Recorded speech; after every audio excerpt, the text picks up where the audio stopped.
थे। उसी आंगन में यमल और अर्जुन नामक वृक्ष थे। भगवान तो भगवान है, उधारी करने के लिए आए थे। भगवान ने ऐसी लीला की कि बकैया चल रहे थे, चलते चलते चलते उन दोनों वृक्षों के मध्य से जीव ही निकले तो उखल का और भगवान का स्पर्श पाते ही वह पेड़ धाराशाही हो गए और उसी में से दो दिव्य पुरुष प्रकट हो गए। गदगद भाव से हाथ जोड़ करके भगवान से प्रार्थना करने लगे। भगवान ने पूछा कि तुम कौन हो? बोले कि प्रभु क्या करें, आज हमें पता चला कि हम कितने भाग्यशाली हैं प्रभु।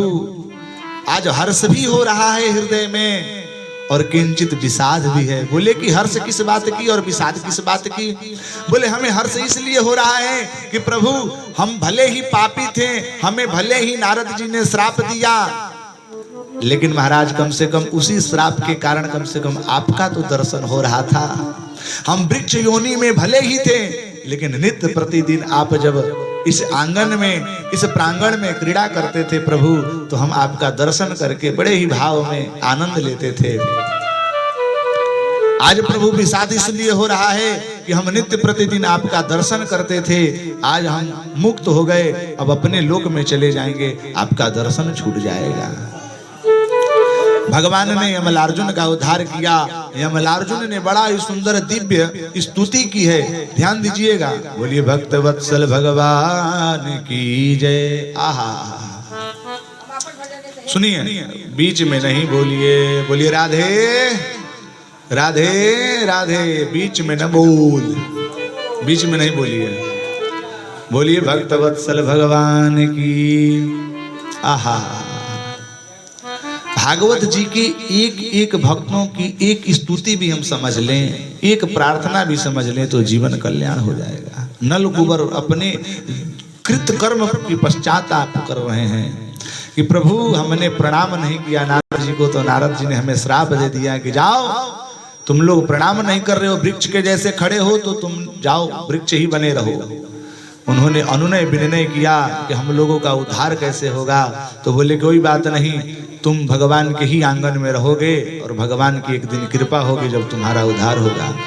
लेकिन प्रभु मैं तो बस आपसे यही मांगना चाहता हूँ, आपका दर्शन करते करते हम सबका पाप नष्ट हो गया है, अब हमें केवल मात्र एक चीज दीजिए। क्योंकि देखिए भगवान का दर्शन का लाभ होता है, कुछ न कुछ लाभ होता है। तो भगवान का दर्शन का लाभ हम सब ने मांगा कि वाणी गुणानुकथने आहा श्रवणो कथायाम,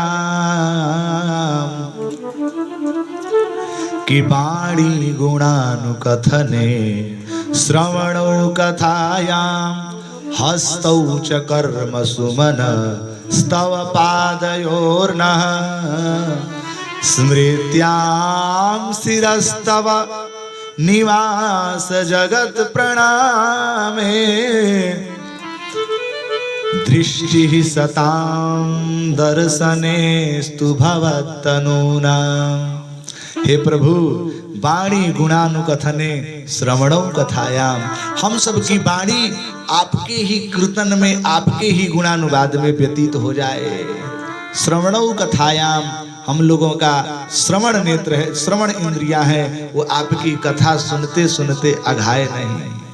हे प्रभु हस्तौ च कर्म सुमनस्तव पादयोर्नः, आपके चरणों की सेवा करने में हम सब का हाथ इंद्रिय लग जाए।